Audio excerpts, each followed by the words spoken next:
Hello everyone, welcome to dynamic study.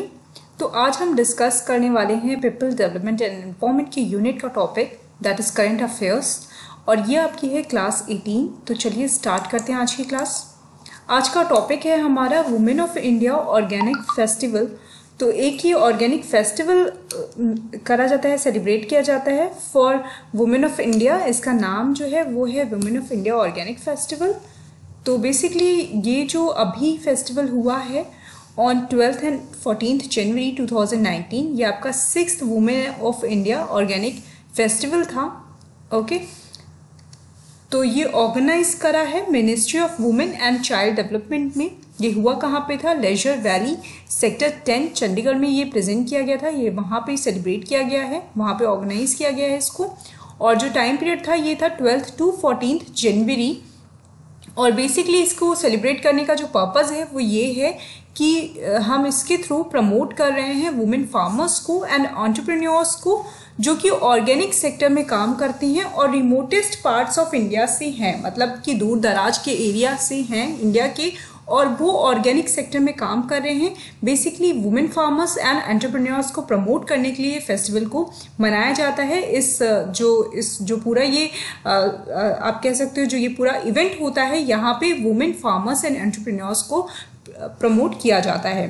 The festival would provide an opportunity to showcase over 1000 varied organic products including fabric, wellness, grains, seed, jewelry, bakery items and a lot more।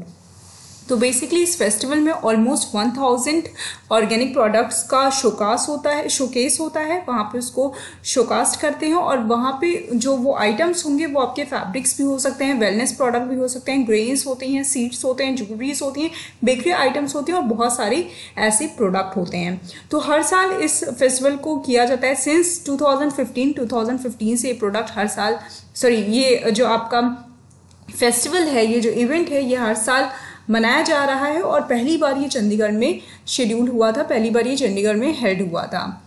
तो objectives की अगर हम बात करें कि women of India organic festival का objective क्या है, तो पहला ऑब्जेक्टिव है इसका to encourage Indian women entrepreneurs and farmers to connect with more buyers and thus empower them through financial inclusion while promoting organic culture in India। तो पहला जो इसका आप कह सकते हो ऑब्जेक्टिव है वो ये है कि इसके थ्रू हम एनकरेज करते हैं, प्रोत्साहित करते हैं इंडियन वुमेन एंटरप्रेन्योर्स को और फार्मर्स को, और इसके थ्रू वो और बायर्स से भी मिल पाते हैं। और जब वो बायर्स से मिलते हैं, अलग अलग उनके कस्टमर्स एंड क्लाइंट्स से मिलते हैं, तो उसके थ्रू उनका फाइनेंशियल इंक्लूजन होता है, उनको फाइनेंशियली हम एम्पावर करते हैं। इसके अलावा हमारा एक पर्पज़ ये भी होता है कि इसके थ्रू हम ऑर्गेनिक कल्चर को प्रमोट कर रहे हैं इंडिया में जो ऑर्गेनिक कल्चर है उसका प्रमोशन आपके women of India organic festival के थ्रू होता है। To educate people about its various initiative and schemes related to women and children. इसके अलावा यहाँ पे जो औरतें और बच्चों से रिलेटेड वेरियस इनिशिएटिव्स लिए जा रहे हैं गवर्नमेंट के द्वारा या स्कीम्स लॉन्च की जाती हैं, उनको भी लोगों को बताया जाता है कि किस तरीके से ये स्कीम आपके लिए हेल्पफुल होंगी। To provide a platform to showcase the very product of women farmers and entrepreneur. इसके अलावा ये एक प्लेटफॉर्म की तरह भी काम करता है जिसके थ्रू जो इंडियन वुमेन हैं उनके द्वारा, जो चाहे वो फार्मर्स हों चाहे वो एंटरप्रेन्योर्स हों, उनके द्वारा किस तरीके से जो डिफरेंट वैराइटीज़ ऑफ प्रोडक्ट हैं वो लॉन्च किए गए हैं, उनके द्वारा बनाए गए हैं, ये भी चीज़ें यहाँ पे शोकेस की जाती हैं। तो बेसिकली जो इंडियन वुमेन हैं उनके डेवलपमेंट की बात यहाँ पे की जाती है, उनके एम्पावरमेंट की बात यहाँ पे की जाती है। सो आई होप आपको ये टॉपिक क्लियर हो गया होगा। Thank you so much. Keep on watching and keep on learning.